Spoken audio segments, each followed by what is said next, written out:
ಆತ್ಮೀಯ H60 news ಅರ್ಥಾತ್ ಹೇ Seetharama news ವೀಕ್ಷಕರೇ, ನಾನು ನಿಮ್ಮ MI ಅಥವಾ ಮಲ್ಲಪ್ಪ ಜೋತಾವರ್.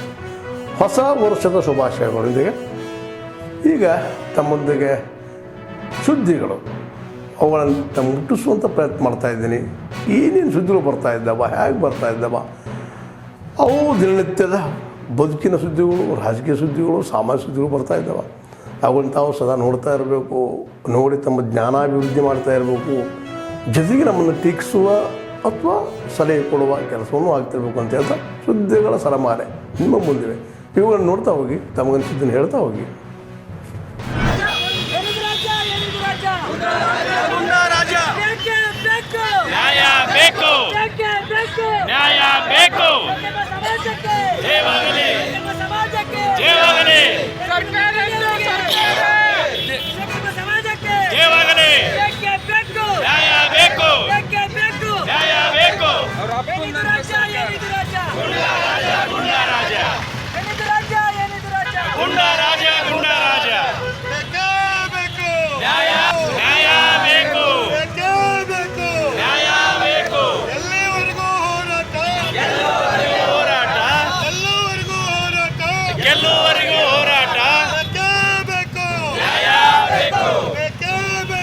ಹಾಕೊಂಡ್ರೆ ಮಾತ್ರ ನಿಮ್ಗೆ ಧೈರ್ಯ ಬರ್ಲಿಕ್ಕೆ ಸಾಧ್ಯ ಇದೆ.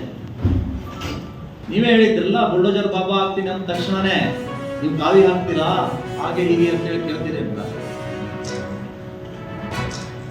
ಕಷಾಯವನ್ನು ಹಾಕೊಳ್ಳಿ ಬುಲ್ಡೋಜರ್ ಬಾಬಾ, ಅದು ಪಂಜೆಗಾಗಿ. ಇದು ಬುಲ್ಡೋಜರ್ ಬಾಬಾ ಶೆಲ್ಲೆ.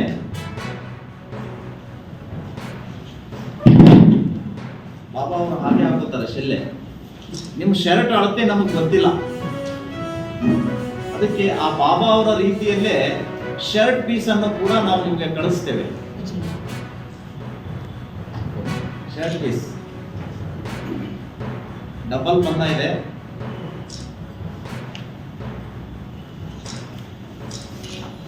ಇದರ ಜೊತೆಗೆ ಬುಲ್ಡೋಜರ್ ಬಾಬಾನ ಜಪಮಣಿ, ಇದನ್ನು ಕೂಡ ನಾವು ನಿಮಗೆ ಕಳಿಸ್ತಾ ಇದ್ದೀವಿ.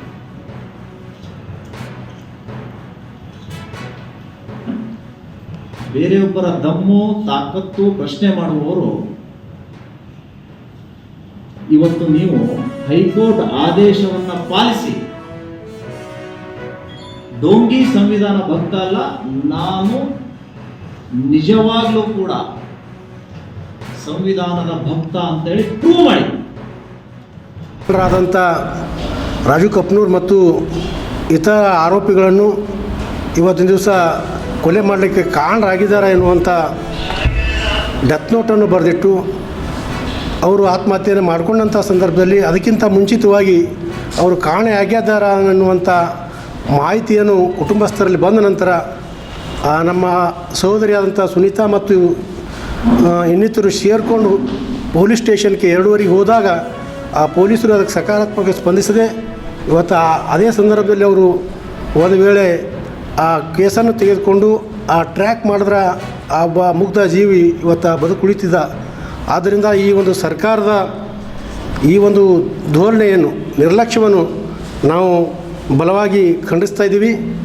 ಆದ್ದರಿಂದ ನಮ್ಮ ಒಂದು ಬೇಡಿಕೆ ಇಷ್ಟೇ ಇದೆ, ಏನು ಆತ್ಮಹತ್ಯೆ ಮಾಡಿಕೊಂಡಂಥ ಸಚಿನ್ಗೆ ನ್ಯಾಯ ಸಿಗುವ ಒಂದು ದೃಷ್ಟಿಯಿಂದ ಏನು ಆತ್ಮಹತ್ಯೆಗೆ ಕಾರಣರಾಗಿದ್ದಾರೆ ಅಂತ ಡೆತ್ ನೋಟ್ ಬರೆದಿದ್ದಾರೆ, ಆ ಎಲ್ಲ ಆರೋಪಿಗಳನ್ನು ಕೂಡಲೇ ಬಂಧಿಸಬೇಕು ಮತ್ತು ಆ ಕುಟುಂಬಕ್ಕೆ ಸೂಕ್ತವಾದಂಥ 1 ಕೋಟಿ ರೂಪಾಯಿ ಪರಿಹಾರ ಧನವನ್ನು ನೀಡಬೇಕು ಮತ್ತು ಆ ಕುಟುಂಬ ನಿರ್ವಹಣೆಗಾಗಿ, ಯಾಕಂದ್ರೆ ಆ ಎಲ್ಲ ಅಲ್ಲಿ ಒಬ್ಬನೇ ಗಂಡಸ ಮಗ ಇದ್ದಾದ್ರೆ ದುಡಿಯವ ಇದ್ದ, ಆದ್ದರಿಂದ ಆ ಕುಟುಂಬದ ನಿರ್ವಹಣೆಗಾಗಿ ಒಂದು ಸರ್ಕಾರಿ ನೌಕರಿಯನ್ನು ಕೂಡ ಕೊಡಬೇಕೆನ್ನುವಂಥ ಬೇಡಿಕೆಯನ್ನು ತಮ್ಮ ಮುಖಾಂತರ ನಾನು ವಿನಂತಿಯನ್ನು ಮಾಡ್ತೀನಿ ರಾಜ್ಯ ಸರ್ಕಾರಕ್ಕೆ.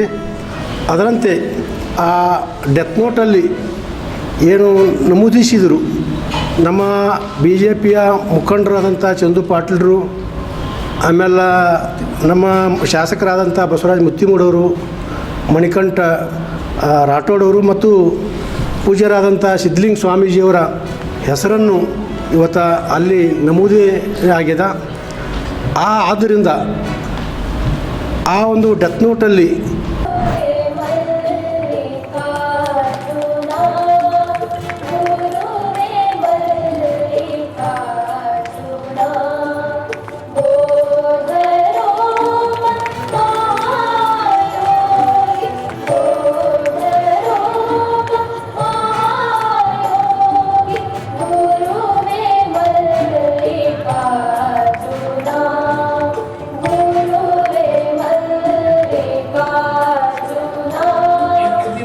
ಕಾರ್ಯಕ್ರಮಕ್ಕೆ ಆಗಮಿಸಿದ ಪೂಜ್ಯರುಗಳಿಗೆ ಅಧ್ಯಕ್ಷ ಗುರುಗಳಿಂದ ಗೌರವ ಸಮರ್ಪಣೆ.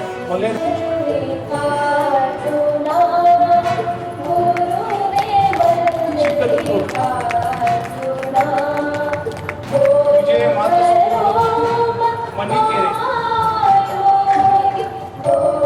ಮುಂದಿನಾಗಿ ವಿಜಯ ಮಾತಾ ಸ್ವಾಮಿ ಪರಮ ಪೂಜ್ಯ ಜಗದ್ಗುರು ಶ್ರೀ ಶಿವರಾತ್ರಿ ಋಷಿಕೇಂದ್ರ ಮಹಾಸ್ವಾಮಿಗಳ ಸನ್ನಿಧಾನದಲ್ಲಿ ಭಕ್ತಿಯ ಪ್ರಣಾಮಗಳನ್ನು ಸಲ್ಲಿಸಿ,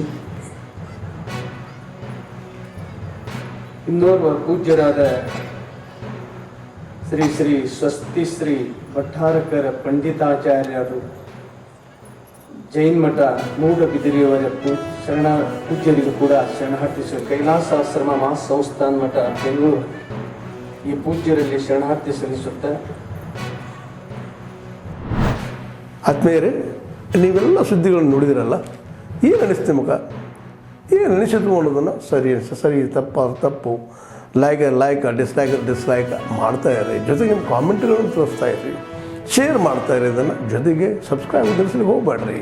ಯಾಕಪ್ಪ ಅಂದ್ರೆ ಇದು ನಿಮ್ಮ ವಾಹಿನಿ H16 ನ್ಯೂಸ್. ಅರ್ಥಾತ್ ಹೇ ಸೀತಾರಾಮ್. ವಂದನೆಗಳು.